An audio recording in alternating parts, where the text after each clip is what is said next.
can get a couple of people to attend. We're hoping that's going to work.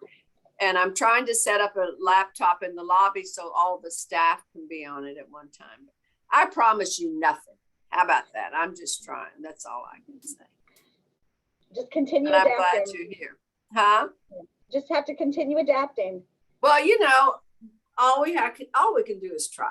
And if we don't know how to be, as I say all the time in my daily email that you get, Beth, resilience and fortitude. That's who we are. She's being modest. They do a wonderful job. It's like nothing ever. They didn't miss a beat. I know, BJ. I do. She keeps me on her email list. I love seeing the programs that you all participate in daily. Well, I'm ready for retirement. No. Well, you know, the other thing too, Beth, is that of course, when we do open up, you guys will be, and you and all have to figure out how to do that. I don't have any idea what will be going on at that moment, but how we can get Emory Decatur in this building to reintroduce all the good work that you all have done for us over these 2 years. It has been over 2 years, my friends. So, oh, there's Hashman. Okay, there are more people joining. So what I'm going to do is just, you know, what's interesting, Dr. Johnson, I went online to do some research on this so I would have a better understanding really of what it's about. Because unfortunately, people ask me questions, I don't have a clue. So I try and get some sort of overview so I know what's going on. But I think it's a wonderful opportunity and the potential for what could come out of this research to me is it's more than worthwhile. I can't even think. I mean, it could certainly be a game changer, a life changer for a lot of folks. So, but I appreciate you being here. I've got to hope and pray. I think Valerie has 2 sign-ins because she's got one at the front door and one in the lobby. So let's go ahead and get you started. Let me thank you. First of all, I hope nobody minds this, Dr. Johnson, but I got to always thank Beth because Beth does a great job. And if it wasn't for Beth, I don't know what we would do some days at Central Cab always pre-COVID, but certainly during COVID, because it was crucial to keep people informed about what was going on, particularly in that first year. And Beth brought great programs to us, so we're grateful, and she continues to do that. But we're really glad to have each of you here, Dr. Johnson and Bryn, and there's somebody else, I think, maybe. Anyway, but we welcome you to Central DeKalb Senior Center. We're glad to have you. We hope to be able to see you in person, live and in person, in the great room in the near future.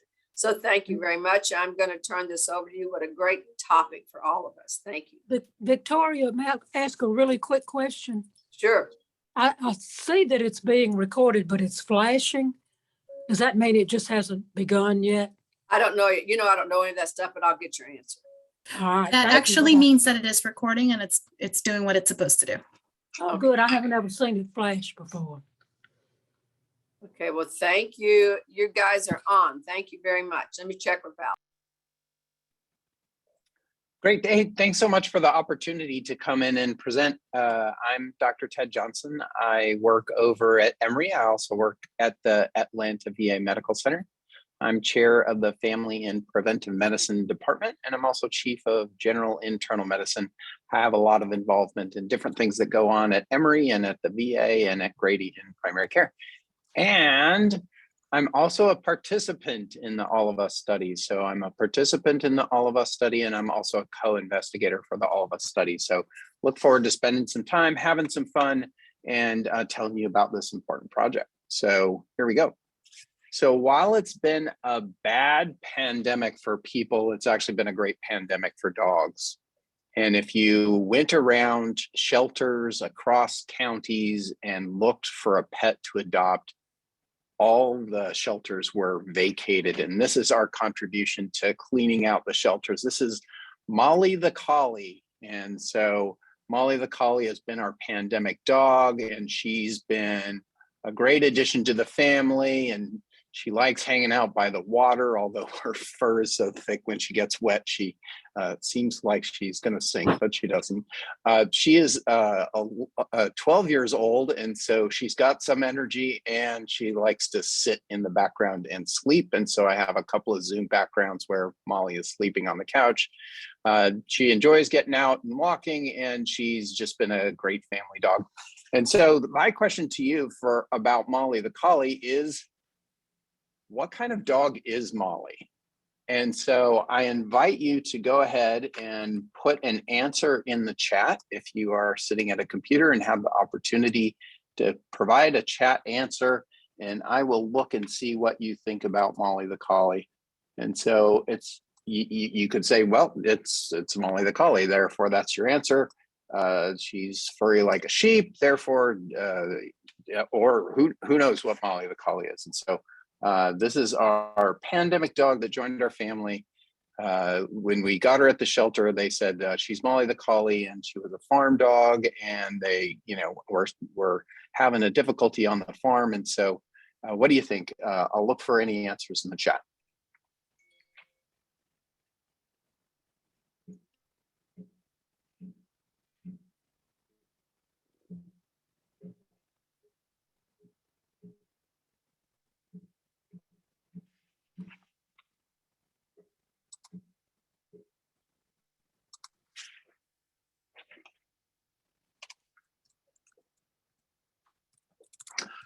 Okay.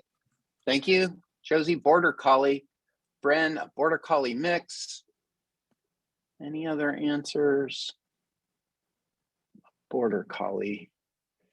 Border Collie. Oh, I got a private message. Private message.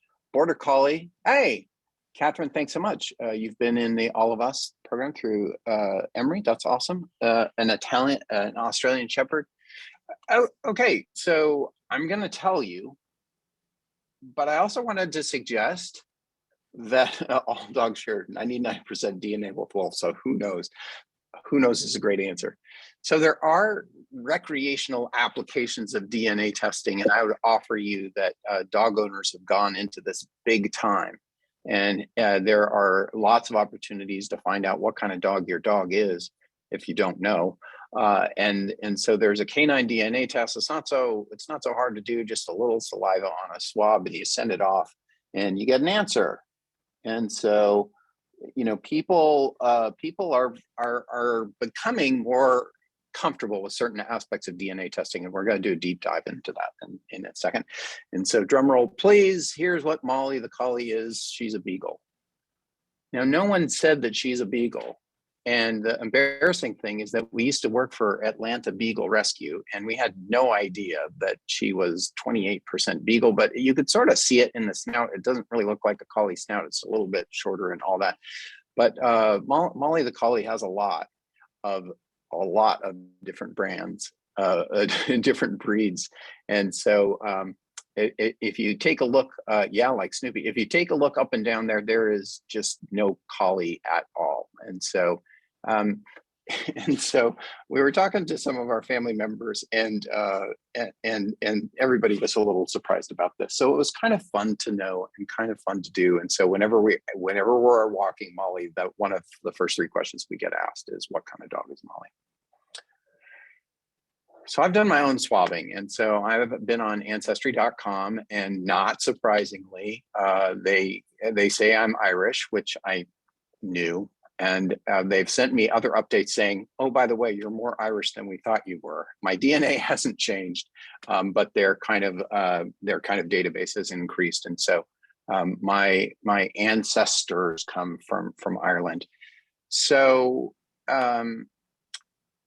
One of the things about some commercial testing that's a lot different from the All of Us testing is that you get some surprises with your DNA testing. And so I got some links to people who are biologically related to me, but were adopted by other families that I never knew about. And probably one of the most amusing things is that Ancestry DNA offered me a chance to buy a picture of my grandmother, which I thought was fascinating because it was a picture of my grandmother that my grandmother gave to me. And so it turns out that I gave it to a cousin, and the cousin posted it on Ancestry DNA, and then Ancestry DNA said, would you be interested in buying this picture? And I've not been implicated in a crime, nor have I had a relative that's implicated in a crime, but you hear a lot about this. And so there are some recreational DNA testing issues. So let's dive deep into the All of Us research program, because not only am I somebody who's very interested in making sure that this project goes forward, but I'm also somebody who participates in it. So let's talk about some of the basics. We're trying to gather more than 1 million samples, biological samples, and there's a notion that we can link this to electronic medical records. And so the power in doing that is we can understand more and more about diseases that we thought were one disease that actually turn out to be several different types of diseases. And I'll give you an example of that later. This is an opportunity for us to accelerate research and improve health, and to really all of us is to actually branch out and make sure that people who are normally excluded from research processes have the opportunity to participate in advanced precision medicine or individualized prevention, treatment, and care for all of us. And this was one of the precision medicine initiatives embraced by our former NIH director, Francis Collins, who is very interested in genetic testing. I'm so sorry, I'm gonna just switch my slide advance because I keep going 3 slides ahead when I don't want to.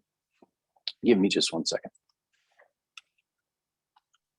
So precision medicine is something that has been talked about for a long time, but we're beginning to see some benefits of this, and that's an emerging approach for disease treatment and prevention that takes in individual variability in lifestyle, socioeconomic environment, and biology. And it's this notion that the drug that's good for your neighbor for the condition that he presented might not be the drug that's beneficial for you. So people like you on this presentation might be comfortable with certain aspects of DNA testing, and you might be interested about how do I give back to a greater society, based upon some of the advantages or the accomplishments or the blessings that I've had. What are different ways in which I can add to society's understanding, mitigate disease suffering, and address cures? And so maybe this is one of the ways that you'd be interested in giving back for a cause. Not only do I participate in this as a participant, but I hope that I can get others too as well. And I think it's a very meaningful and relatively speaking, very easy way in which to participate. So this notion is that this is not kind of a one-time process. Here's my urine sample, here's my blood sample, here's my saliva sample, but also kind of a link to your electronic medical records, and also engagement in participant surveys and an exchange of information as the study goes on. There are built-in ways in which participants are followed as they move along. There are opportunities for folks like myself or other researchers who have interesting questions to actually go to the data set and ask questions of it. And this is different from signing up for a study where you and 30 of your friends might be working to support one study because of the coordination at the national level, and because of the large scale investment. This is a great chance for your participation in a research study to turn into something that's meaningful. So I like that this program is guided by core values. It's open to all. The attempt is to reflect the rich diversity of the United States. Participants have access to their information. They're partners in the work.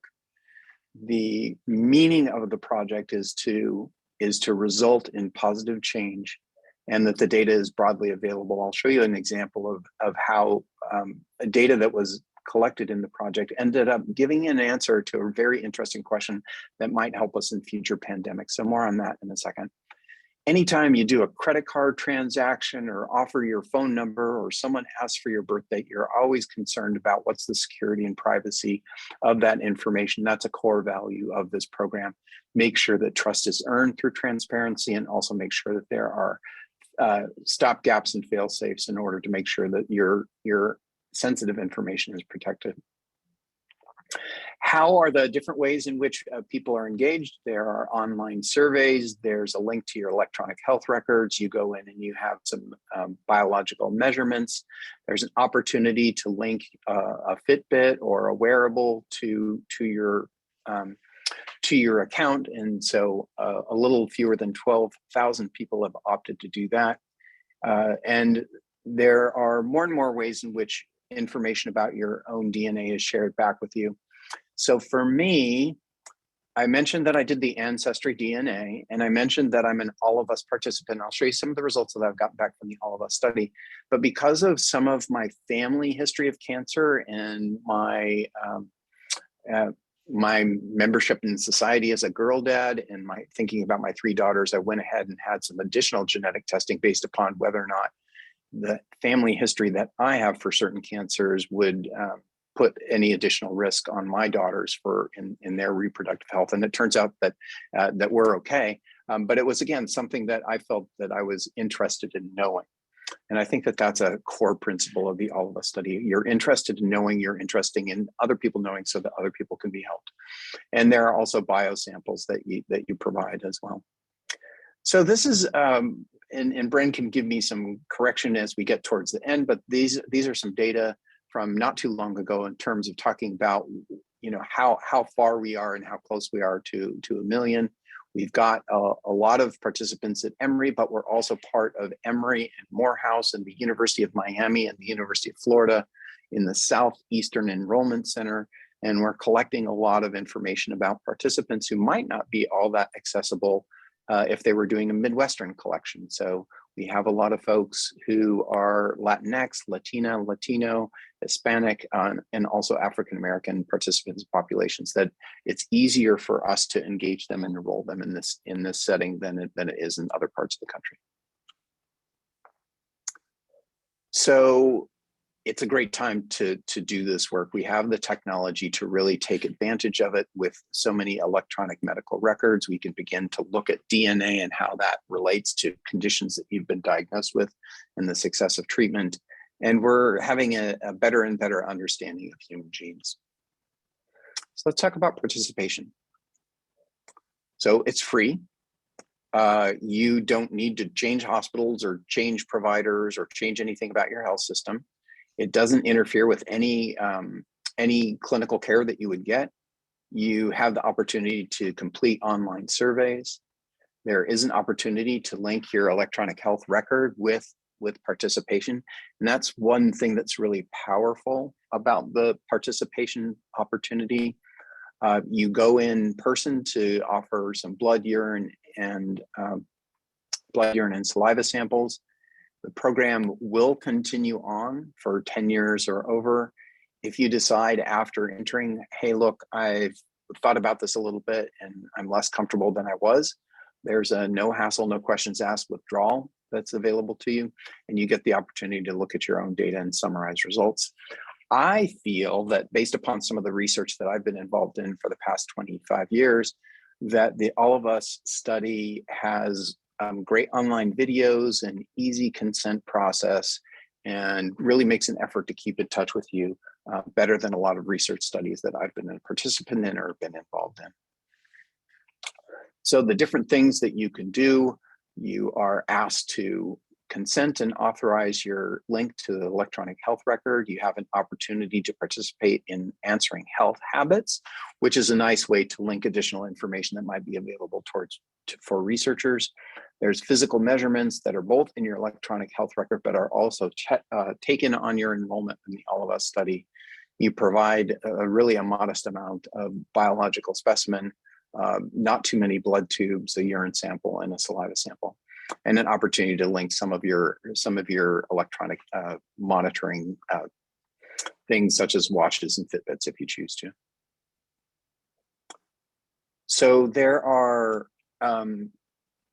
there's information that you get back, and there are genetic counseling resources in case there's something important that you need to find out from the study once you provide information. There are some things that maybe you've heard about or maybe not heard about. There's a common sulfa antibiotic that folks might be given, and it turns out that some ancestry across the globe has something called a G, as in George, 6, P as in Peter, D as in Delta, G6PD deficiency, and it turns out that taking a very common sulfa drug might be very risky. And so there are several different things that we know about, hey, look, this is a great drug, really easy, really cheap, really effective, but not for you. And so this is the type of information that you can get back eventually from the study. So here's some more information about me from the All of Us study. You saw my ancestry DNA, and they also think that I'm from that same area of the world. So not surprising, everybody. And if you saw me on the beach and saw me sunburned, you would also know that that's likely where I'm from as well. This one I think is funny because there's some genetic dispositions to people sometimes feel that cilantro is soapy and they just hate it. I think that Pepsi is soapy, which is good because I'm here at Coca-Cola University, but I don't really like Pepsi. But the cilantro, I have a higher chance of disliking cilantro. I actually kind of like it. I have wet earwax, and there's a genetic link for wet earwax. And so my mom knew this when I was growing up, and I do have problems and need to deal with my wet earwax, and genetically that seems to be linked. And I am unlikely to be lactose intolerant. Thank goodness I know that, because I've been enjoying ice cream and other dairy products for years and years and years, but that makes sense. So let's talk a little bit about some of the deeper looks at, what does this information do? Because I think that those are kind of fun and engaging to understand more about yourself and where you're from and what your likes and dislikes are. But there are, deep questions that we want to know. So how can we prevent pain? How can we develop pain medicines that's not addictive? How can we develop better treatments for diabetes? Are there ways in which we can learn more about the interactions between genes and environment and understand things that will help lead us to less health inequities as a society? What are some of the reasons in which certain patients are very good at responding to certain types of chemotherapy and others aren't? And can we get the choice of chemotherapy right on the first time? And we fear a lot about dementia and cognitive impairment.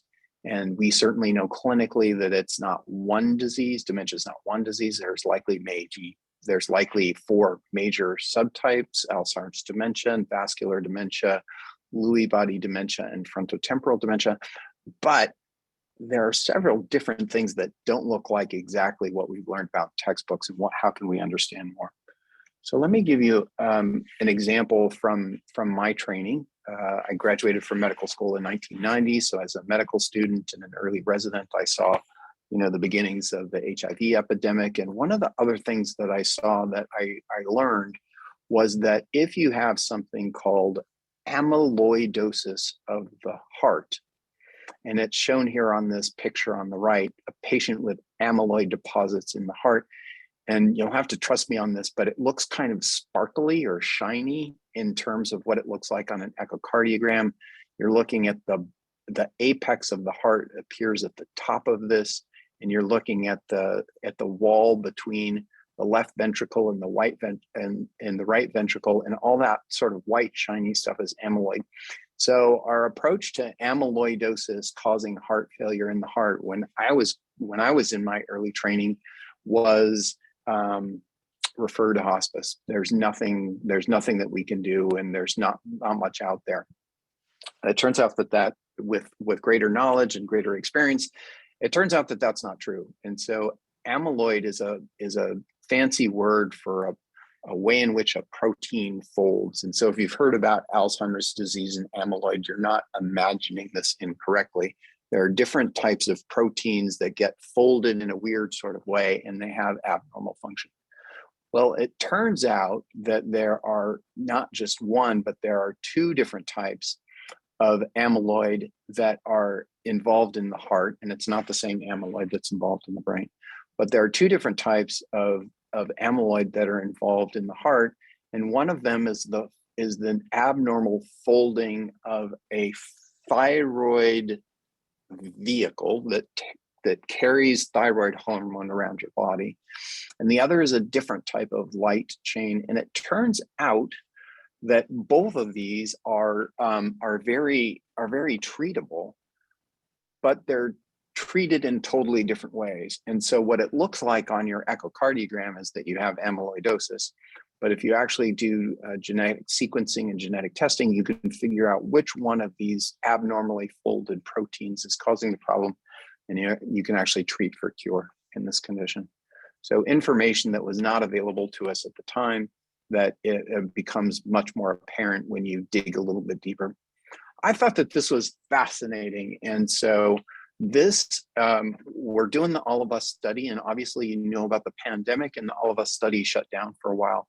But with many of the samples that were collected from All of Us participants for the purpose of the All of Us study, when the pandemic hit hard in late February and late March, some folks had some ideas about, hey, look, we sort of knew that this was a big deal in mid-February, late February. And the All of Us study actually gives us a chance to go back to some of these biological samples and say, on the other hand, when was the first appearance of SARS-CoV-2, COVID-19 in this country? And it turns out if you actually go back to the early samples, you could begin to see some of the appearance of COVID much, much earlier than we anticipated. So there were some positive samples that were seen in early January and very early February. And so this is some information that might inform our future response to pandemics and what it is that we need to do. And so thoughts that you had about in the news about when you first remembered this, it turns out, well, all of us participants helped us recognize that actually it occurred much earlier in the country than we thought about. Let's talk about what your participation in the All of Us program means for your provider. One of the things is that we're very interested in engaging providers, and that's part of our outreach as well, to make sure that your provider, your physician, your nurse practitioner, your physician assistant knows about what this type of study is and what it isn't, and how that helps or hinders. And the answer to the hinder problem is it just doesn't get in the way of your normal care that you have with your provider. In terms of help, it might turn out that there are some ways and some information that you could share back to your provider based upon your participation in the All of Us study, that it might actually be helpful.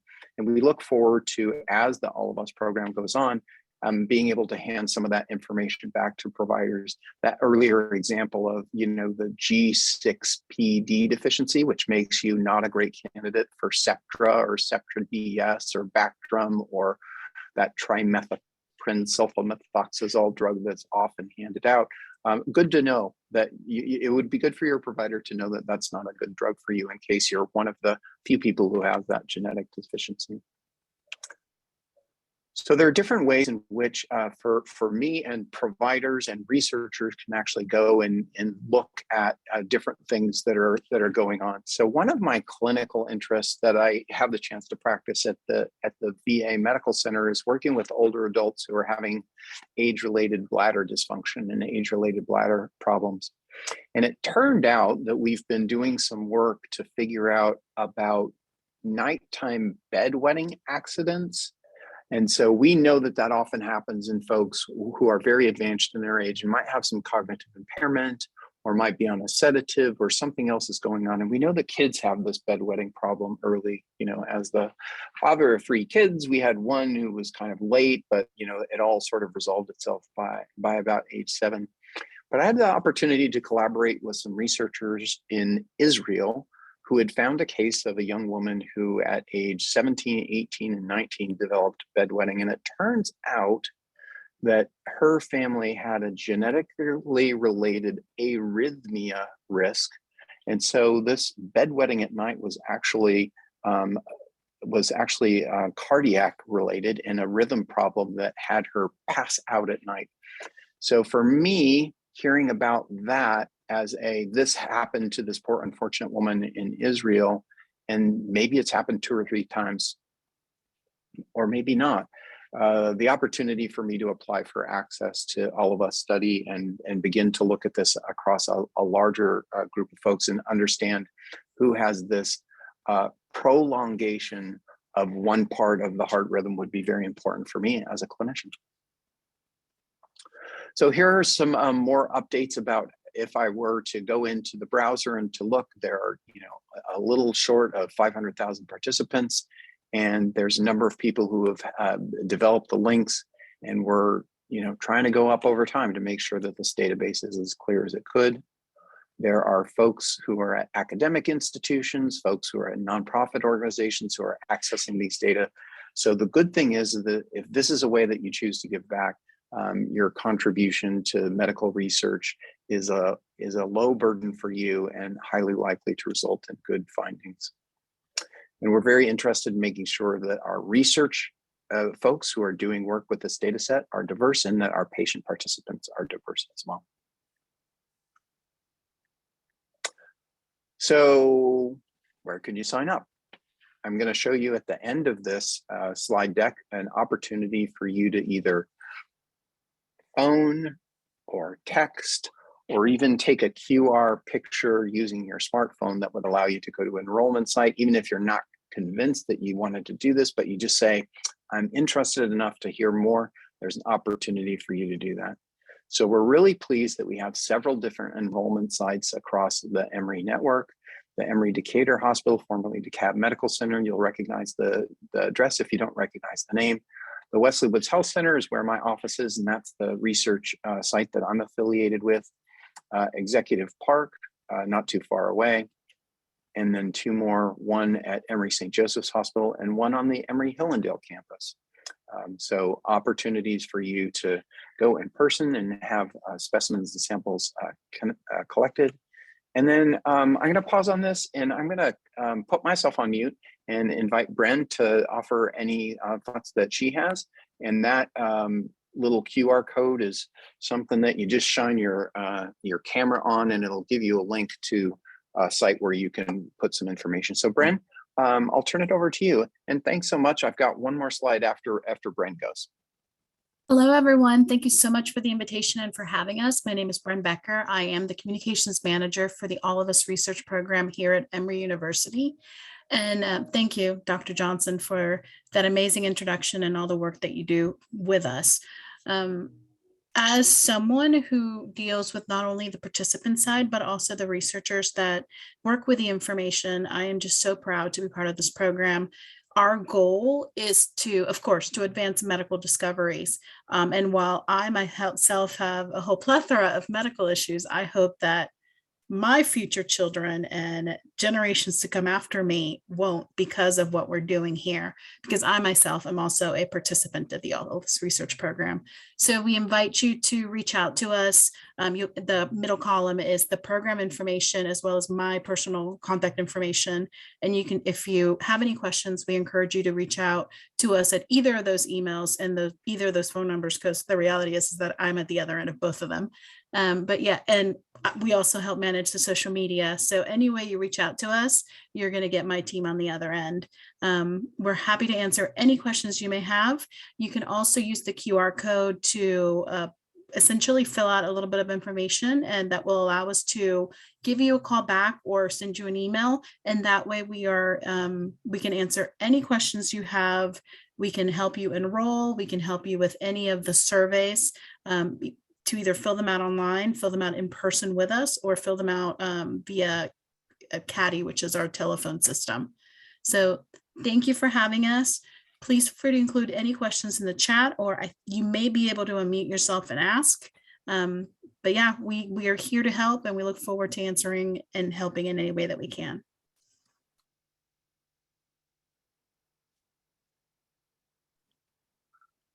Thanks, Brent. Really appreciate the opportunity to be in conversation with you about this. It's been something that I've found to be personally valuable and rewarding. I'm a medical researcher, clinical researcher, and have been for a number of years, and it's always my pleasure to be a participant as well. So I'll go ahead and stop sharing my slide deck and see if there's anything that we can answer for you or or find any questions. And both Bren and I are watching the chat in case you have questions that you want to put there.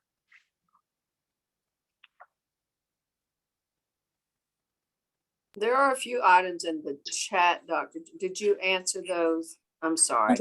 Yep, those are all about my dog, Molly the Collie. Oh, so- how funny. Well, I support that completely.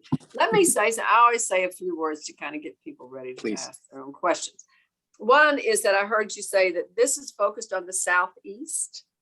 Is that what I heard you say early on? The universities, the participants, the research Bren and institutes? yeah, that's a great question. Bren and I are partnered in the Southeastern Enrollment Center. There are multiple centers across the US that are working in different regions. And so this is an entire United States program.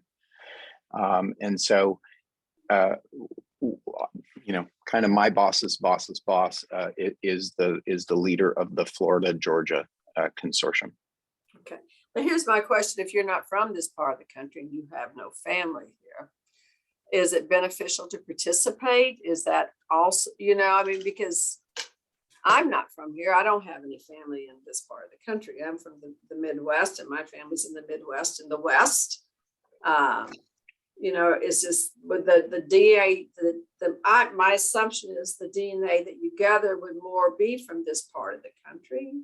People are born and raised here, perhaps. Or... Yeah, I'll take a swing at this, and I'll give it over to Bren as well. So behind the scenes, your DNA is mailed back to the Midwest, so it will return home just like you if you happen to be from the Midwest. And so one of our processing centers and engagement centers is at the Mayo Clinic, and so it doesn't really matter where it's collected. Because it all goes into the same repository. One of the things that we hope to have happen is that folks will allow us to unite their electronic health record wherever that happens to be, because that's one of the powerful things about uniting clinical data records with DNA. And Bren, I'll turn it over to you. You've got some ideas on this too, I know. Yeah, so just to kind of piggyback on what Dr. Johnson was saying, essentially wherever the DNA is being collected from, it does go back to the Mayo Clinic, which is where the data and biomedical sample repository are kept. So while we are trying to collect from this area because we just happen to be here, the goal is to collect as much information and biosamples from a very diverse population of the United States, because we're trying to bring to the table all communities so that, and no offense, Dr. Johnson, so that biomedical research isn't just done on white males, but we need everyone to come to the table. That is how we're going to ensure to better health and create better medicines, create better treatments that work on everyone. And there was a question, I'm sorry. There are some great examples in thinking about cardiovascular disease and how cardiovascular disease is different in women than it is in men. It doesn't mean that it's any less serious in women, but it presents slightly differently. And there are some different thresholds and cut points for different EKG readings and things like that. So Bren is exactly right. If we have health information about the entire white male population, that doesn't benefit us as a country. And Bren, why don't you tackle some of the chat box, and you can call on me for help if you want. Let me unmute first. So yeah, I believe BJ was asking about the time commitment. So BJ, if we think back on the slide that Dr. Johnson showed, that was participation, and it showed 3 colors. So the majority of the time is going to be upfront in the online, setting up your account, signing your consents, and doing your online surveys. After you get through that portion, the online participation, then you're invited to come to one of the local sites for a 45-minute visit, during which we take some simple measurements like your height, your circumference, your weight, and we also invite you to donate some biomedical samples, some blood, some saliva, some urine. So after that phase 2 participation, the rest of the participation is really, would you care to link your Fitbit to the account? we ask that you do link your medical records because that is how we're able to track you over time. But in terms of how long the program lasts, we are hoping for about 10 years, but that's only because it's a longitudinal study. So while your participation may not last 10 years. What we do hope happens is that we're able to capture the upfront medical surveys and have your samples, and then through your medical records, be able to track you that way. After you get through the first two phases of participation that I mentioned, there may be like a 5-minute survey here that we invite you to participate on. We try to do one of those 5-minute surveys probably once every month, I believe is what the program is leaning towards, but those are absolutely not mandatory. It's just a way for us to keep engaged with you and vice versa. And then my team really focuses on engaging with our participants. So I try to put together at least 2 informational sessions on a health topic of interest for participants to join us if they like. So right now they're all virtual because we haven't been able to move all of these educational sessions in person. But if you're interested in any particular health topic that we're presenting, we also invite our participants to join us for those. In the last few months, I think we've done educational sessions on cardiac health, kidney health, A1C health. I think last week we did one on stress management and some techniques for that. So that's really the bulk of the participation and the time it takes. Yeah, Bren, I would offer that the first year of my participation in the All of Us study, it took over 365 days. It probably took about 5 or 6 hours. And a lot of that, as you suggested, was that first visit where you're collecting the biological samples. Then there are things that come up and where you can be engaged further in the community and find out interesting things and interact with people in real life, but also interact with the website and answer questionnaires. So I think it's flexible enough to fit in your life, and versus signing up for a study where you have 6 visits within the first 12 weeks and have to go every Friday at 3:30. It's not that type of study. Right. And I had another question to follow up to that. It's BJ. Would that Fitbit, is that a particular model that y'all provide, or how does that work? So actually there was a Fitbit pilot that was done in some part of the country. Georgia wasn't, unfortunately, part of that. And we're trying to figure out if they're going to roll that nationally. But right now it's if you have a Fitbit, we invite you to link it to your account. They're also working on rolling out other trackers like an iWatch or a Garmin, which is what I wear, but they haven't gotten to that part yet. Okay, but it would be necessary to participate in the study. Absolutely not. No, in fact, that is the newest elected part of participation. So we invite you to do it if you want to, but it absolutely is not necessary. Okay, thank you. Of course. And then Josie had a question about other related fields that would qualify to have access to the data. And right now, because the NIH is trying very hard to kind of keep access to the data repository, to a very locked down access, only researchers that have had some serious training and have applied to use the data repository to conduct their researchers are able to do their research. And even then, the research has to be approved. So while the data is currently available in 3 tiers. There's an open tier that you and I can see how many people have participated, how many of those people may have cardiac issues. And again, I say people, but we don't actually know. We don't see all of that data. We only see that X number of participants because a lot of the participant data is kept private for many reasons. So there's also a middle tier, and then there is the most secure tier, which is where really the scientists are conducting their studies. So that tier recently opened within the last year. So currently there's over 1,400 research studies happening in the back end of the research repository. So we're really excited about that. We do want more researchers to join us, but we can't just open it to anybody who wants to. So they still have to go through training and they still have to apply to become one of the researchers using our research repository. And then Catherine had a question about how easy is it to access records for if your cardiologist is in private practice. So that is something the program is working to connect those records on the back end. So of course, if you are on the Emory network, it's very easy because we do it through HealthPro, but you don't have to be on the Emory network to participate. The program has its ways of connecting those records on the back end. Dr. Johnson, did you have anything to add to that? I see bobbing.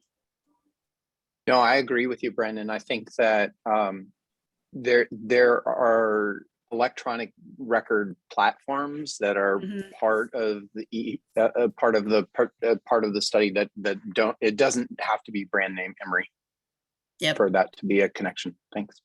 It's out at St. Joseph's, so and he's does a lot of research. Oh. And so I'm sure, and he's thrilled that I'm in the study.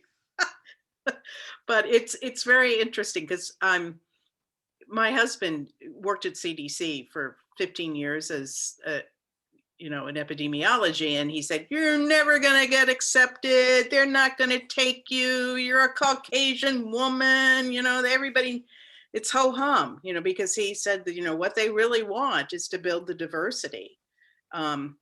And he was saying, "You're never going to get in." Well, guess what? Because there's nothing like having a rare head and neck tumor that will set the alarms off. And so I submitted the first round of paperwork and I did the online application. And then about, 2 months later, Emory called me in and said, "We want you to give the bio samples." And I said, "Sure." So, so it's nothing like having a 12 in a million cancer that will trip them to want more. So your addition to the study will be extremely helpful. And they even took me, so go figure, right? So I do think I don't think that you have to have a rare as hen's teeth sort of thing to apply to be a part, and you don't have to be an Asian Pacific Islander from a remote island either.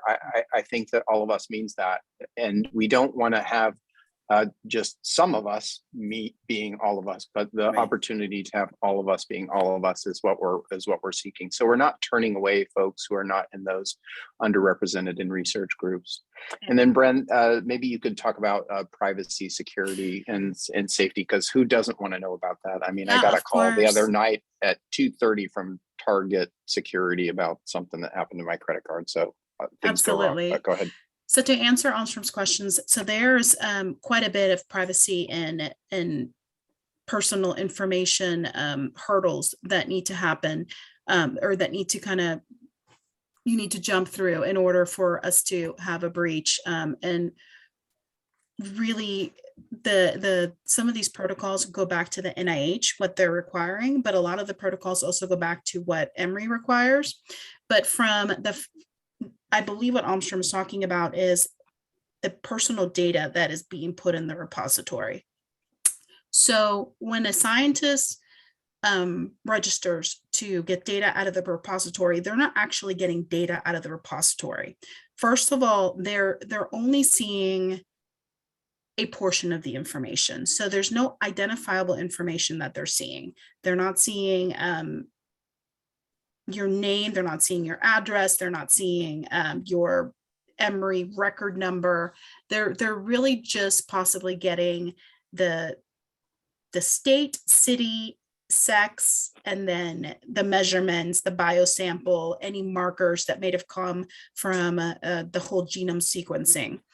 So there's that. There's the personal information is not there for them to see, but there's also the fact that they have to come into the platform to run their studies and view the the data that way. There is no downloading of the data.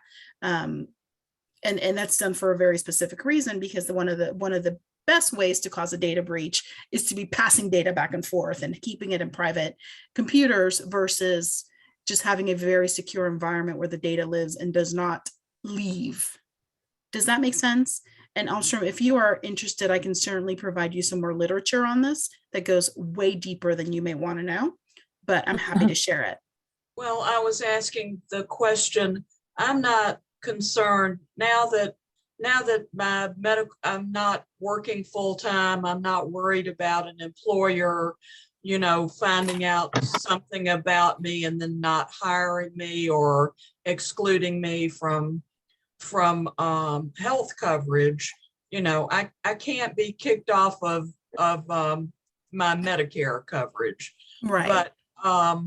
But for younger members of my family, I know that is a huge concern about what happens to their personal medical information. So there is no back and forth transfer. What we find, we give to you.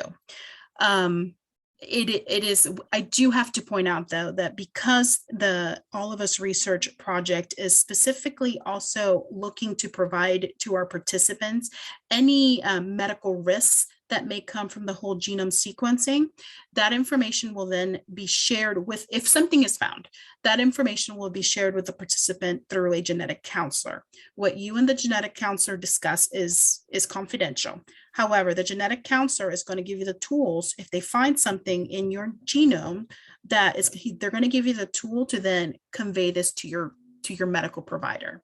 Once you convey that to your medical provider, then it is very possible. It will absolutely get back to your insurance. So while we're trying to give you actionable results, it's when you actually do something with those results that a problem may occur. But we are not providing that information directly to anyone but the participant, if that makes any sense.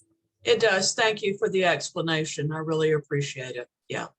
And I I have another question. It's plan BJ. to apply to be in That's the program. excellent. Can I make a comment? Of course. Okay, I want to thank you people for doing what you're doing. Medical research is so needed, and I really appreciate it. And it was something I wanted to do when I was younger, but I was at the end of the line when God handed out brains, so I couldn't do it. I don't think that's true. And so I really thank you, and I know it's going to help a lot of people, that research, and I will be signing up. Excellent. So while Dr. Johnson, if there's any questions, please continue to share them. I'm going to go ahead and drop my information and all the details that were on that bottom slide. I'm going to go ahead and drop them in the chat so that you can easily grab them from there and reach out if you have any questions or if you need any assistance signing up or whatever you may need.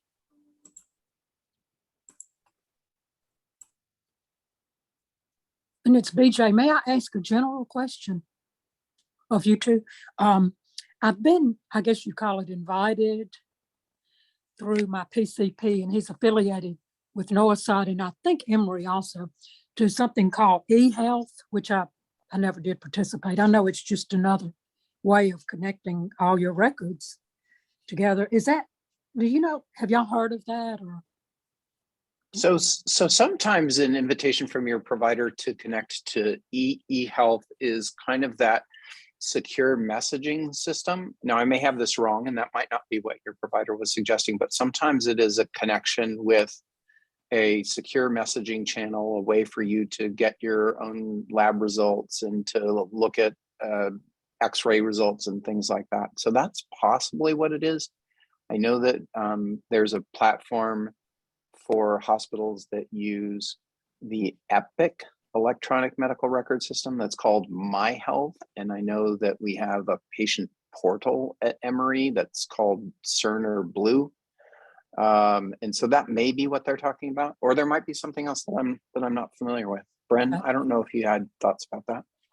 No, I think that what we do use here at Emory is Epic and of course Health Pro. I believe we may be switching to eHealth in the near future, but we haven't really gotten any more information on that. Okay, thank you. This is Victoria again. I have a quick comment, Brennan. Certainly, I'm glad you shared your information in the chat, but if there's any contact information either of you want to share, Beth will tell you. If you email it to me, I'll do everything I can to get it out. And I can even send it out in a regular email communication saying what a wonderful program, an informative program this was today. And if anybody else is interested, they could email you guys. Would that be okay to do that? Oh my God, absolutely. We are If so you'll just excited give to be this to chatting with me. you guys. Well, and And- this is fabulous, and we've got good participation. I know for a fact there'll be several people that will sign up for this, and I'm thinking about it myself, so. It seems pretty harmless, because, I have to hear, there's always some sort of pop-up about sign up to be a part of a research program at Emory for this or that, but they do seem to be more like an ad. And I think this, to me, and they may not be, but they appear to be more like an ad. This seems to be, I think, I don't like the word to use the word legitimate, but it seems to be something that we would be more interested and more comfortable with our information being shared. Fantastic. Yeah. Victoria, thank you so much. And thank you guys for being part of our audience today. We are so excited to be sharing this information with you. And Dr. Johnson, did you know that tomorrow we turn 4 here at Emory? Tomorrow's our anniversary. That's so awesome. Yeah. Here. Happy anniversary. Yeah. Yay. All of us Emory turns 4. We need to have a party. There We you go. should. Well, when we reopen, we can do that. How about that? We'll just Yeah. have an all of us party. We could. I do it. like it. We could do it outside too. It could be even more A little wild. hot out there today already, BJ. I'm gonna tell you right now. I mean, It and was if we hot. have it tomorrow, we can also take advantage of Cinco de Mayo. I'm just saying. Yeah, I'm telling you, good. That's exactly right. And since I lived in Texas and I got a lot of Texas family, I certainly know about Cinco de Mayo. But thank you Fantastic. all so much. I hope you'll come back. I don't want this to be We the would end of enjoy this it. conversation. No, we would enjoy it. That'd be No, fun. Victoria, seriously, the minute you guys open, just let us know. We'll be there. Perfect. Great. Thank you so Yay. much. I appreciate it. Thank you, guys. Thank you ever so much. Thank you very Beth, much. As always, you're a doll. Thank you. Happy Thank y'all. Wednesday. Happy weekend and Thank you. Cinco de Mayo tomorrow. See? Well, and today is Yeah. technically May the 4th be with you for any of those the Star 4th be Wars with We did people. a Star Wars program outside already. I want you to know. I like it. Hey, thank you so much. Look Thank Bye, you. everyone. Bye-bye. Thank you. Bye-bye.